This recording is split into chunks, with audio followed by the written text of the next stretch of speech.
옵니까 안 옵니까? 안녕하십니까, 강석군의 경제 톡톡입니다. 저는 강석군이 아니란 건 이제 여러분 다 아실 거고요. 오늘은 교수님 안녕하십니까? 네, 안녕하세요. 맨날 혼자 떠드시다가 거기에 혼자 이제 질문을 받으셔야 돼요. 네, 알겠습니다. 직업입니다. 네. 그러니까 뭐 이제 지금의 정권의 여당, 야당 이런 문제가 아니라 진짜 네. 경제만, 우리 먹고 사는 거의 문제만 이야기를 네. 한번 해보고 싶은데 네.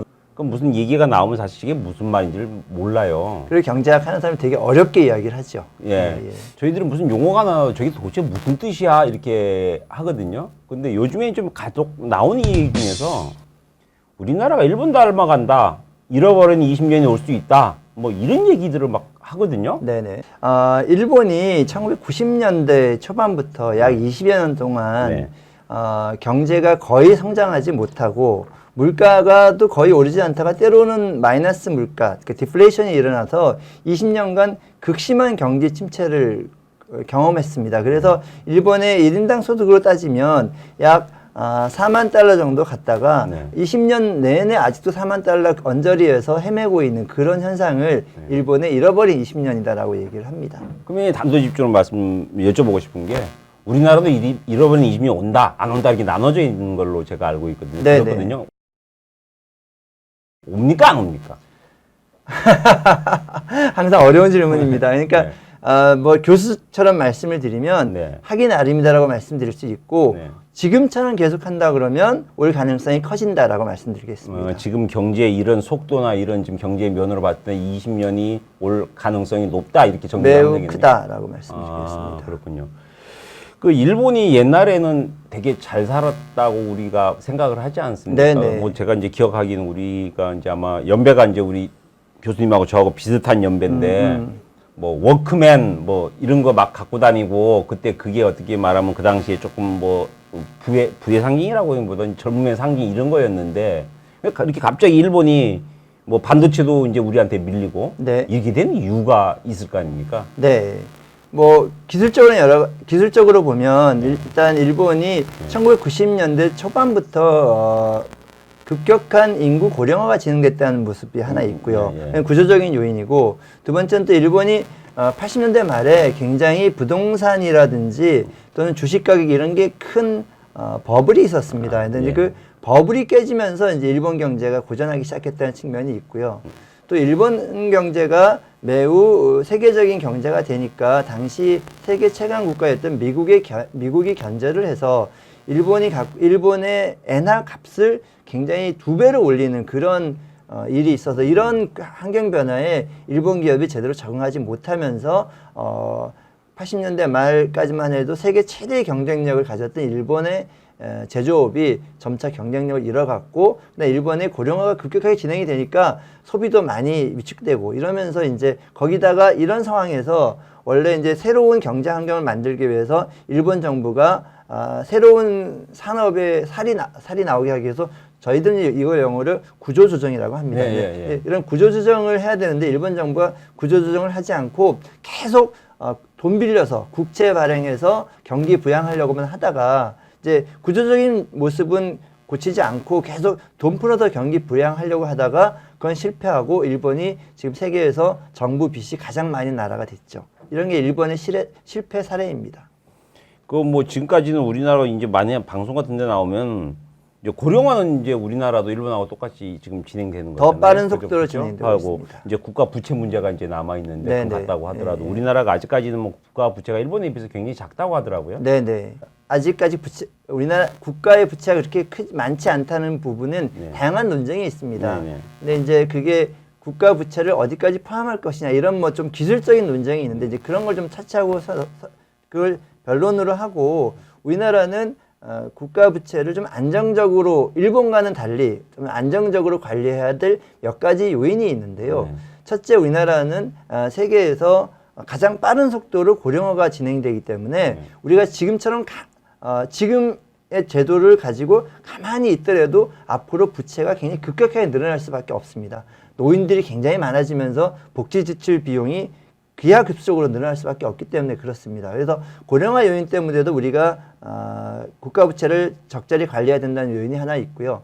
두 번째는 우리나라가 저희 일반적으로 말하는 경제학적인 용어로 보면 소규모 개방 경제입니다. 그래서 한국이 만약에 국가 부채가 비율이 높아지게 되면 상당수 외국 자금이 한국에 대한 신뢰성이 사라지게 되고, 그렇게 되면 한국에서 돈을 빼내가면서 한국이 또 다른 어떤 위기 상황에 봉착할 수 있기 때문에 우리가 굉장히 정부 부채를 잘 적정 수준을 가져가야 됩니다. 세 번째, 우리나라의 경우에는 또 어떤 문제가 있냐면 향후 남북 통일이 되게 되면 우리가 국가 부채가 엄청난 돈을 북한에 투자를 해야 됩니다. 그때를 위해서도 우리가 그 국가 부채를 좀 잘 적절하게 가져가야 된다라고 생각하고 있습니다. 이게 이제 우리 경제학계 전체가 가지고 있는 일종의 공감대 컨센서스였는데, 지금 이제 주목하고 있는 이번 정부가 주목하고 있는 부분은 우리의 지금 상태가 그렇게 나쁘진 않다. 그러므로 뭐 좀 더 써도 되지 않겠냐, 이런 생각을 하는데, 이런 거에 대해서는 저희가 굉장히 큰 경각심을 가지고 있고요. 일본도 자꾸 그렇게 경제의 경쟁력을 안 높이고 구조조정 안 하면서 돈만 풀다가 결국 일본의 오늘의 모습이 됐거든요. 그래서 우리가 정말 미워하는 일본을 따라하게 되는 이런 현상에 대해서 굉장히 걱정하게 되죠. 제가 한 가지 여쭤보고 싶은 게 있는데, 또 하나. 지금 교수님 외국에서 공부하셨죠? 경제학 공부. 네, 그렇습니다. 죄송하면 어디서 공부하셨지? 네, 미국에서 위스콘신 대학에서 공부했습니다. 네, 뭐 그거는 이제 모르겠고, 네. 하여튼 뭐 공부하셨으니까 그럼 이제 외국에서 보는 시각이 또 있을 거 아닙니까? 네네. 외국 이제 석학들이나 어떤 경제 전문가들이 보는 시각은 네. 또 어떻습니까? 잃어버린 20년 있다 없다 이렇게 봅니까?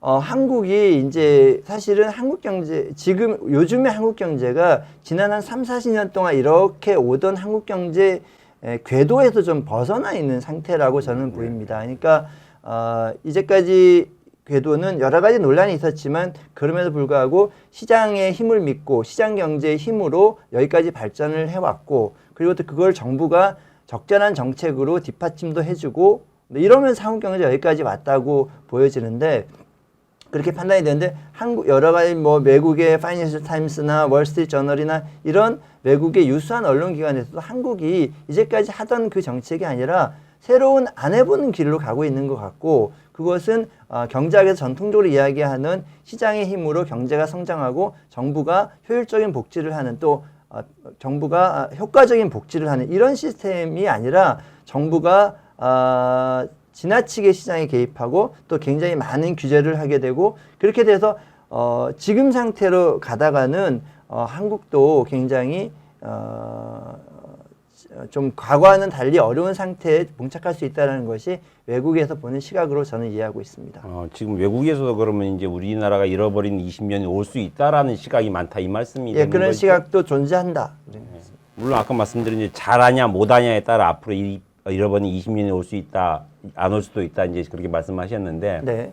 지금 어떻게 하면 20년이 안 오겠다, 그냥 단적으로 예를 들면 이렇게 하면 안 오겠다, 뭐 네. 그런 어떤 경제학자로서의 그 어떤 이야기가 있으실 것 같은데요. 네네. 그럼 자, 안 오는 거는 즐거운 일은 아니고 안 와야 되니까. 결코 그렇게 하면 안 온다. 그렇게 안 온다. 예.